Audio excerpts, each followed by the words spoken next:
Hello, srácok, szevasztok, legyetek üdvözölve a szokásos negyedévenkénti videóban. Sajnos erre a rendszerességre sikerült beállni, de hát ezek ilyen rajtam kívülálló tényezők, higgyétek el, hogy én ennél sokkal többet szeretnék, csak az időm és az energiám nem nagyon engedi a streamelés és a meló mellett.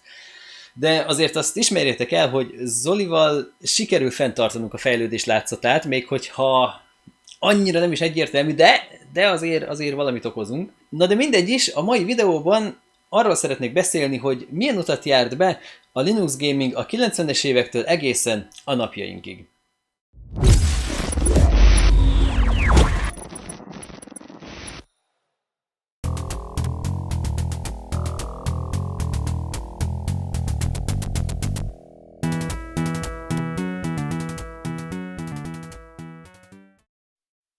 A 90-es években a korai Linux geekeknek már megadatott a játék lehetősége, még ha visszafogottabban is, mint a DOS-os, később ablakos társaiknak.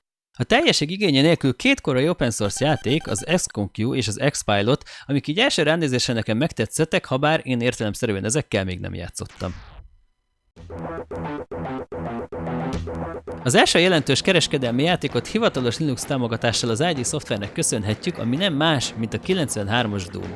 Ezen felül olyan címekkel játszottak a Linux guruk, mint a SimCity, az Ultima Online vagy az Innerverse, de később a Quake, az Unreal Tournament és a Civilization Syria is sok feledhetetlen órát okozott a Linuxos játékosoknak.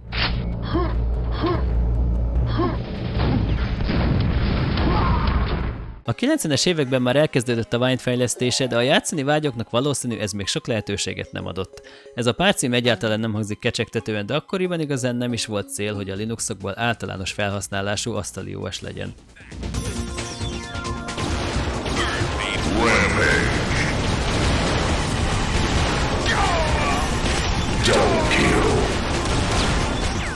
A 2000-es évek sem okozott túl nagy áttörést, mert a Linuxra megjelenő játékok aránya nem lett sokkal jobb, míg Windowsra már 100-szárban jelentek meg a gémek, Linux alatt nem voltunk így eleresztve. Ha nincs Michael Sims és nem alapítja meg a Loki Games csődbe menetele után a Linux Game Publishing vállalatát, még rosszabb lett volna a helyzet.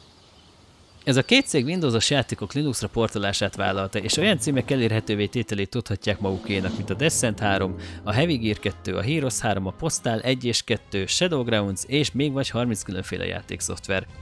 All must die.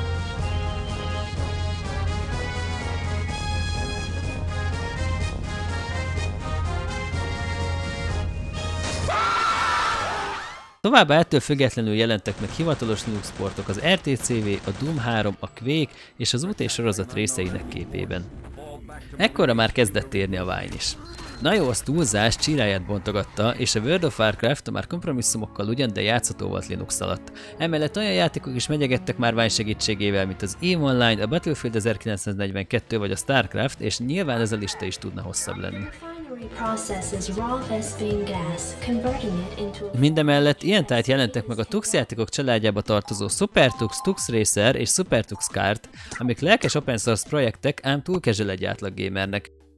Az Open Arena és a Hedge Wars is ebben az évtizedben látta meg a napvilágot.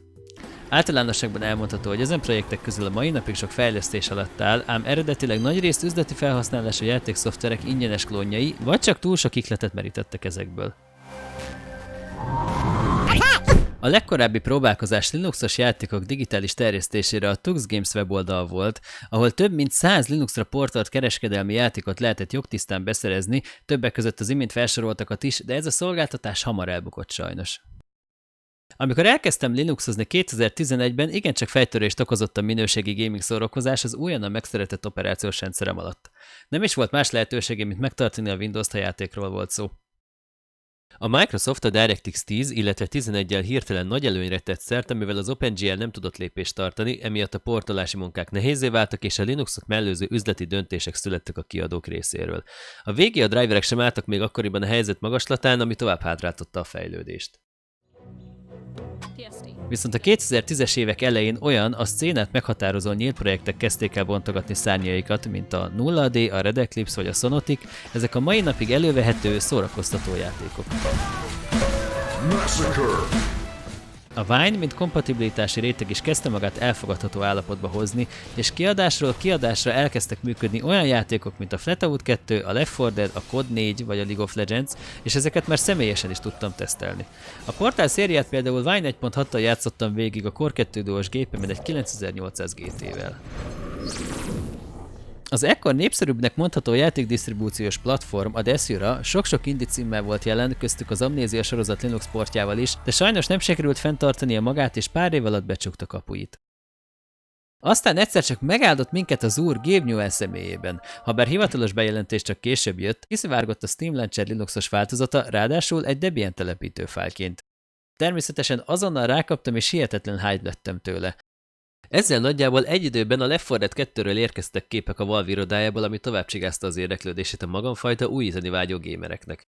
2012-ben aztán megérkezett a bejelentés, és sikerült bejutnom beta teszternek. A Team Fortress 2 volt a legelső Steamen is elérhető Linuxos multiplayer játék, és az elsők között volt szerencsém játszani vele, de sajnos korabeli felvételeim nincsenek róla. Ezután fokozatosan jelentek meg a Valve saját játékai Linux támogatással. Innentől kezdve lehet talán számolni a Linux gaming modern korát.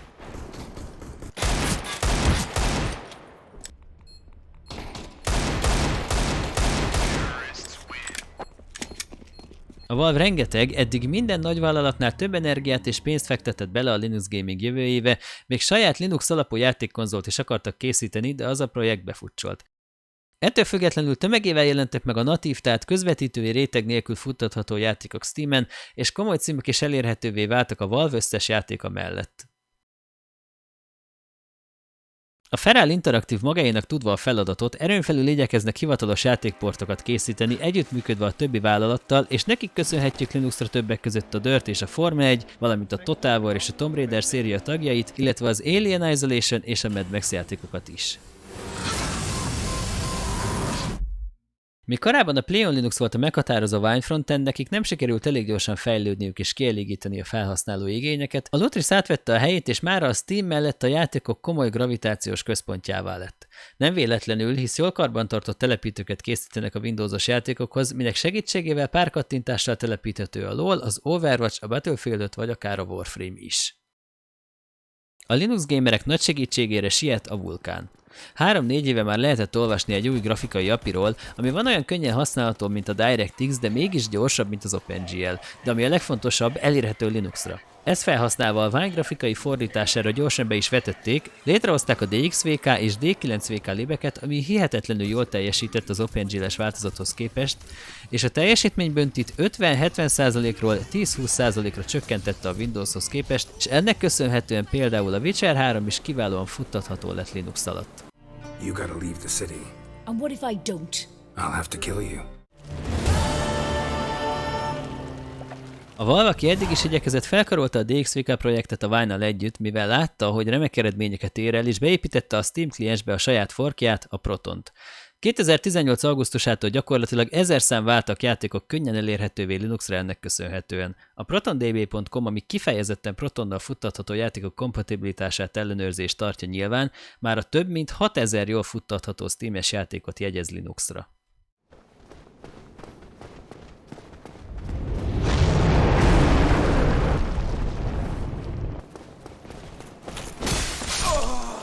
Az utóbbi 4-5 év hatalmas robbanása a Linux gamerek világában nagyon jól eső érzés a magunk fajtának. Habár a modern anti-cheat rendszerek még mindig megakadályozzák a Linuxos futtatást, így a PUBG és az R6 még kicsit várat magára, de a Valve kijelentette, hogy határozott célja, hogy sikerüljön megugrani ezt az akadályt is a jövőben. Ha csak ezt az utat végignézzük, amiről ebben a videóban szó volt, minden okunk megvan reménykedni.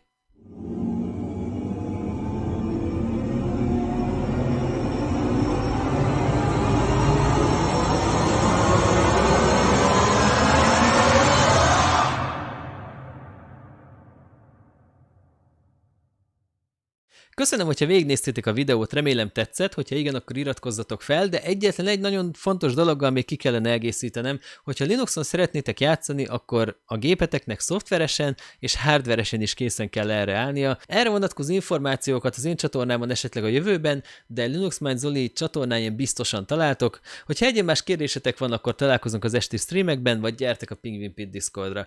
Legyetek jók, sziasztok!